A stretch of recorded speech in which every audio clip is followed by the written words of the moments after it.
તો મિત્રો જુઓ, આ અર્જુન આઇકોનિક નામની બિલ્ડિંગ છે, કોમ્પ્લેક્સ છે. એની અંદર મારા એક મિત્ર છે, એમની ઓફિસ છે અને એમનો આગ્રહ હતો કે અમારા ત્યાં આવી અને અમને જન્મકુંડલી વિષયક બાબતનો અમારો જે પ્રશ્ન છે, લગ્ન બાબતનો પ્રશ્ન છે એક વ્યક્તિનો, તો એની અંદર અમને માર્ગદર્શન આપો. તો એમની આજે આપણે રૂબરૂ મુલાકાત લઈએ છીએ અને હવે આપણે એમની ઓફિસની અંદર જઈએ છીએ. તો જુઓ મિત્રો, આપણે અહીંયા આવી ગયા છીએ ઓલરેડી અંદર અને આ બધા અંદર બેઠેલા છે. હું તમને બતાવી દઉં, એ તમે જોઈ લો.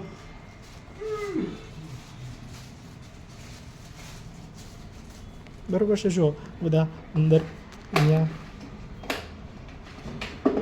છે.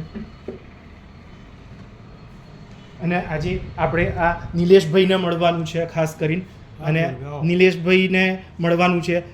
કેમ છો નિલેશભાઈ? મજામાં? આનંદ મંગલ. ઓકે. જુઓ, આજે આપણી સાથે આ ભાઈ છે નિલેશભાઈ, અને એમના એક સંબંધીના બાબતનો પ્રશ્ન હતો, એમના બાબા વિશેનો, અને એની અંદર લગ્ન અંગેના પ્રશ્નની આજે આપણે ચર્ચા કરવાની છે. બરોબર છે? તો નિલેશભાઈ, આ તમે જે જન્મની વિગત આપી હતી એના આધારે આ જન્મ કુંડળી મેં બનાવી છે. બરાબર છે. કુંડળી બનાવી દીધી કમ્પ્લીટ. બરાબર છે. હવે શું કહે છે કુંડળીમાં તમારું બધું? જોઈ લો. હવે હું તમને જે બતાવું છું એ તો સૌથી પહેલા જન્મ કુંડળી કોઈ પણ વ્યક્તિની હોય તો એ આમ જોવાની, ઊંધી ઘડિયાળ પ્રમાણે. બરાબર? પહેલા ભાવમાં જ્યાં લ લખ્યું હોય ને ત્યાં આવતી રાશિ એના જન્મ લગ્ન કહેવાય. બરાબર? એટલે 2 અર્થાત વૃષભ રાશિ અહીંયા આવે છે.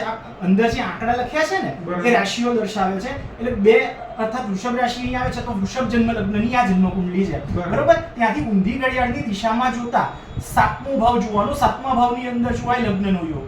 બરાબર છે? હવે 7મા ભાવની આપણે વાત કરીએ તો 7મા ભાવમાં અહીંયા રાશિ આવે છે 8 અર્થાત વૃશ્ચિક રાશિ, અને એની અંદર ચંદ્ર પડેલો છે. ચંદ્ર એ વૃશ્ચિક રાશિમાં રહી અને પોતે પોતાની નીચની સ્થિતિને ભોગવે છે. બરાબર?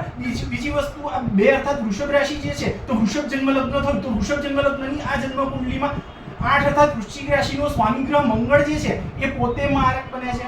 એટલે મારક બનતા ગ્રહની રાશિમાં ચંદ્ર, તો અહીંયા જો આ વ્યક્તિને પાત્ર અપાવે તો તમે એમ કહો છો કે મારા બાબાના એરેન્જ મેરેજ થવા જોઈએ, તમારા સંબંધી જે છે એવું કહે છે કે મારા બાબાના એરેન્જ મેરેજ થવા જોઈએ, તો એરેન્જ મેરેજ થાય તો વિચિત્ર પ્રકૃતિવાળી અને પોતાના મનગણંત મંતવ્યોને વ્યક્ત કરે એવી સ્ત્રી આ વ્યક્તિને મળવા માટે યોગકારક બને. કારણ કે નીચનો થાય છે ચંદ્ર, અને ચંદ્ર જો મનનો કારક છે તો મનથી ઝલકટ મનોવૃત્તિ વાળી હશે. બરોબર છે? અહીંયા બીજી એક વસ્તુને આપણે જોવી છે તો આ 7મા ભાવનો સ્વામી ગ્રહ જે છે 8 અર્થાત વૃશ્ચિક રાશિનો સ્વામી ગ્રહ એ 5મા ભાવમાં છે, અને 5મા ભાવમાં જોવાય પ્રેમ, પ્રણય, આકર્ષણ, સાહસ, પરાક્રમ, સંતાન, વિદ્યા, સંતાનનો યોગ, સંતાનની જાતિ, સંતાનોની સંખ્યા વગેરે. બરોબર? તો 5મા ભાવમાં 7મા ભાવનો સ્વામી ગ્રહ એ 5મા ભાવમાં છે. 6 અર્થાત કન્યા રાશિમાં છે, અને કન્યા રાશિની અંદર રહી જોઈ લો રાહુ એ પોતે મૂળ ત્રિકોણી અથવા તો સ્વગૃહી થાય છે એવું અહીંયા બતાવેલું છે. બરાબર? તો સ્વગૃહી થતો રાહુ એ હાથ પકડી અને આ વ્યક્તિના લવ મેરેજ કરાવશે. પણ અહીંયા મંતવ્ય એક વસ્તુ યાદ રાખવાની છે કે જો તમે એવું મંતવ્ય લઈને બેઠા છો કે સ્વજ્ઞાતિનું, સ્વ સમાજનું, સ્વ કુળનું, સ્વ જ્ઞાતિનું એવું પાત્ર મારે જોઈએ છે, તો એવું પાત્ર કદાપી મળે નહીં, કારણ કે રાહુ ઇટસેલ્ફ અ વર્ણશંકર. બરાબર, એવું છે. Rahu is a cosmopolitan.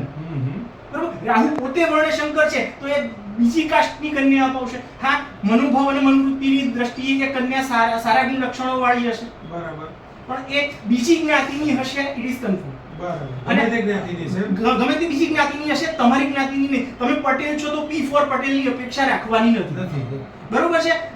ગુરુ જે છે એ ગુરુ એ આની પર દ્રષ્ટિ કરે છે, અને યોગકારક બનતો ગ્રહ શનિ આની પર દ્રષ્ટિ કરે છે. તો ગુરુ જે છે જ્યાં દ્રષ્ટિ કરે ત્યાં યથાસ્થિતિ જાળવી રાખે, અને શનિ જે છે એ યોગકારક બની અને જો 5મા ભાવને દ્રષ્ટિ કરે છે તો એ 5મા ભાવ પર દ્રષ્ટિ કરતો શનિ યોગકારક બની અને જે જીવન છે એ દાંપત્ય જીવન એ પ્રેમ, પ્રણય, આકર્ષણની દ્રષ્ટિએ સુમધુર બનાવશે. બરાબર? અને રાહુ જે છે એ પરસ્પર એકબીજાને એટ્રેક્ટિવ મનોભાવ આપશે, એકબીજા પ્રત્યે પરસ્પરનું ચુંબકીય આકર્ષણ એ આ બંને વ્યક્તિઓને આપશે. આ વ્યક્તિને કન્યા જો મળશે તો બીજી જ્ઞાતિની મળશે. આ વસ્તુ ખીલી ઠોકીને લખી આપવાની તૈયારી છે. તમે જે દિવાલ પર કહો એ દિવાલ પર, જે રંગના અક્ષરમાં કહો એ રંગના અક્ષરમાં હું લખી આપવા તૈયાર છું કે અધર કાસ્ટની કન્યા આવશે. ટેબલ પછાડીને કહું છું. બરાબર. એટલે ફાઇનલ એ છે કે બીજા કાસ્ટમાં લગ્ન કરવા પડશે. અને હાથ પકડી અને જો પોતે વ્યક્તિને પ્રપોઝ કરે ને, વિલ યુ મેરી મી એમ કરીને પ્રપોઝ જો કરી શકે ને કન્યાને, બરાબર. તો એ અતિ ઉત્તમ ફળ થાય. બરાબર. બાકી સ્વજ્ઞાતિનું પાત્ર લેવા જશો અને સગાવાલામાંથી જો તમે શોધવા જશો તો અહીંયા બતાવ્યું ચંદ્ર મનનો કારક ગ્રહ એ 7મા ભાવમાં 8 હતા વૃશ્ચિક રાશિમાં રહીને પોતે નીચની સ્થિતિને ભોગવે છે. જોઈ લો. બરોબર છે. તો એ અને અનુરાધા નક્ષત્રમાં છે, અહીંયા શનિના આધિપત્ય વાળા નક્ષત્રમાં, તો શનિના સાથે સંબંધિત બાબત એઝ ઓલવેઝ તમારે કરતા રહેવું પડશે. તો જ દાંપત્ય જીવન સારું રહેશે. તો ઉપાયો દર વખતે ઉપાય કરવો એના કરતા જે સીધી રીતે પતે છે એ કરવું સારું, એ સૌથી વધારે સારું રહેશે. તો અહીંયા સીધી વસ્તુ છે, જાતે પ્રપોઝ કરવાની કન્યાને. બરાબર.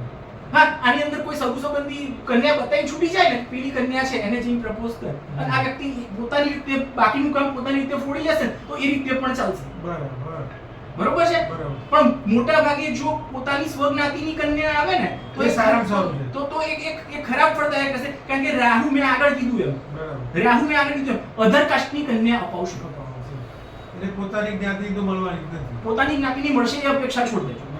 કન્યા સારી છે. રાહુ જે છે આધ્યાત્મિકતાનો કારક ગ્રહ છે, એટલે ઉચ્ચ આધ્યાત્મિક પરિબળ વાળી હશે, સારી સારસ સ્વભાવની હશે, વ્યવસ્થિત બધી વસ્તુમાં આચાર વિચારની દ્રષ્ટિએ વ્યવસ્થિત હશે, ચોખ્ખાઈ કે જે ચીવટ રાખવાની હશે એની દ્રષ્ટિએ સારી હશે. બધું સારું છે, પણ બીજી કાસ્ટમાં કરવું પડશે. અને વ્યક્તિના ભરપૂર પ્રેમ પ્રણય અને આકર્ષણનો ભાવ સામે ચાલીને દર્શાવે ને એ પ્રકારની આ કન્યા હશે. બરાબર.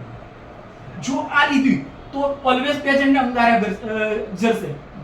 કારણ કે ચંદ્ર એ મનનો કારક ગ્રહ, એ પોતે નીચ રાશિમાં નીચ મનોવૃત્તિ વાળી કન્યા અપાય. પોતાની મનોવૃત્તિ પૂરી થાય, પોતાના મનના મંતવ્ય પૂરા થાય તો ડાર્લિંગ કહેશે, નહીં તો આ નખો દિયો ક્યાંથી મળ્યો આ શબ્દ બોલશે. બરોબર છે. એટલે વસ્તુ આ જોવાની છે. એટલે આટલી વસ્તુ કહી દેજો હાથ જોડીને. બરોબર. આ વસ્તુ હાથ જોડીને કહું છું અને ટેબલ 2 હાથથી પછાડી કહું છું કે અધર કાસ્ટની કન્યા મળશે તો જ લગ્ન જીવન સારું રહેશે. અને એના માટે કાકડી ચારો જાતે કરવાનો છે. હાથ પકડી હાથ ફેલાઈને કહેવાનું છે વિલ યુ મેરી મી. બરાબર. અને પેલી વ્યક્તિ હાથ આપે અને મેળ પડી ગયો તો વાર્તા પૂરી. કોઈ વિધિ વિધાન અનુષ્ઠાન આની અંદર કરવાના નથી. એ હાથ જોડીને કહી દઉં છું. બેઉને તમારો ખૂબ ખૂબ આભાર. તમે ખૂબ જ સરસ રીતે કુંડળી સમજાવી, બહુ સરસ ધ્યાન આપ્યું, એ બદલ તમારો ખૂબ ખૂબ આભાર. તમે પણ સમય કાઢીને મારા ત્યાં આવ્યા તો એ મારા માટે પણ સારી આનંદની વાત છે. એટલે તમારો પણ ખૂબ ખૂબ આભાર માનું છું. Okay, thank you.